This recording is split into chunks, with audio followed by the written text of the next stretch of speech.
छत्तीसगढ़ के सरकारी स्कूलों में शिक्षा व्यवस्था को और भी दुरुस्त बनाने के लिए राज्य सरकार ने एक बड़ा फैसला लिया है। विद्यालयों में शिक्षकों और छात्रों की नियमित उपस्थिति सुनिश्चित करने के उद्देश्य से अब ऑनलाइन अटेंडेंस अनिवार्य की जा रही है। इसके लिए प्रदेश के 5 जिलों को पायलट प्रोजेक्ट के रूप में चुना गया था, जिनमें रायगढ़ जिला भी शामिल था। राज्य सरकार के निर्देश पर स्कूलों में शिक्षकों की समय पर उपस्थिति दर्ज करने के लिए वीएसके ऐप लॉन्च किया गया है। इस नई व्यवस्था के तहत अब शिक्षकों को स्कूल पहुंचकर मोबाइल ऐप के माध्यम से अपनी उपस्थिति दर्ज करानी होगी। इस ऐप की सबसे बड़ी खासियत इसकी जियो फेसिंग तकनीक है। शिक्षकों को विद्यालय परिसर के 50 मीटर के दायरे में रहकर ही अपनी अटेंडेंस मार्क करनी होगी।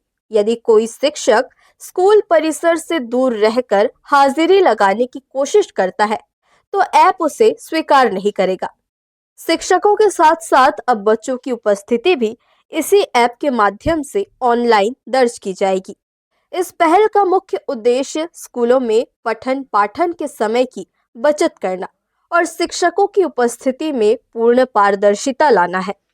विद्यालयों में शिक्षकों की उपस्थिति सुनिश्चित करने के उद्देश्य से राज्य शासन के निर्देश के अनुसार राज्य के 5 जिलों को पायलट प्रोजेक्ट के रूप में चयनित किया गया था, जिसमें से हमारा जिला भी था।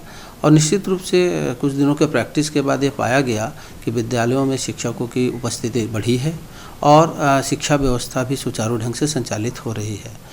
अब माननीय शिक्षा मंत्री जी और आदरणीय शिक्षा सचिव महोदय के निर्देश के अनुसार 1 जनवरी से सारे विद्यालयों में ऑनलाइन अटेंडेंस शिक्षकों की और बच्चों की दोनों से सुनिश्चित की जाएगी। और इस क्रम में एक वीएसके विद्या समीक्षा केंद्र नामक एक ऐप लॉन्च किया गया है, जिसमें शिक्षकों को विद्यालय परिसर में रहकर पंजीयन करना है। और पहले दिन के पंजीयन के पश्चात जब उपस्थिति प्रारंभ करेंगे तो विद्यालय के परिसर से 50 मीटर के रेंज में जब शिक्षक होंगे तभी वो लॉगिन होगा और उनकी उपस्थिति लेगा।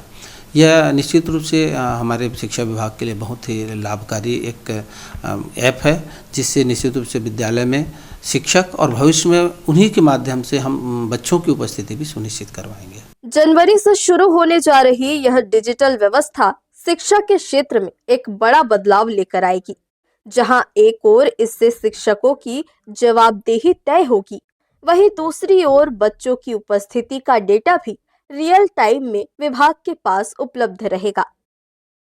हर्ष न्यूज के लिए देवेश दिवांगन की रिपोर्ट।